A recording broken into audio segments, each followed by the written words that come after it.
Faisal Bawda senate की रुकनियत से मुस्ताफी हो गए हैं। फैसल बावडा ने अपना इस्तीफा चेयरमैन सेनेट सादिक संजरानी को पेश कर दिया है। सुप्रीम कोर्ट के अहकाम की रोशनी में फैसल बावडा की जानिब से अहकाम अदा किए गए हैं और उन्होंने सेनेट से मुस्ताफी होने का फैसला किया है।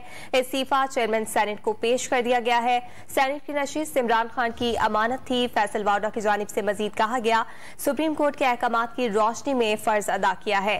फैसल बावडा पीटीआई के टिकट पर 2018 में सेनेटर मुंतखब हुए थे और अब उनकी जानिब से सेनेट की रुकनियत से इस्तीफा दे दिया गया है। फैसल बावडा ने अपना इस्तीफा चेयरमैन सेनेट सादिक संजरानी को पेश किया है और उनका कहना है कि सुप्रीम कोर्ट के अहकाम की रोशनी में यह फर्ज अदा किया। फैसल बावडा पीटीआई के टिकट पर 2018 में सेनेटर मुंतखब हुए थे।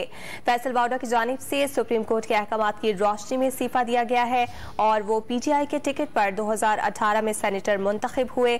उनकी जानिब से रुकनियत से इस्तीफे का फैसला किया गया है और उन्होंने अपना इस्तीफा चेयरमैन सेनेट सादिक संजरानी को पेश कर दिया है।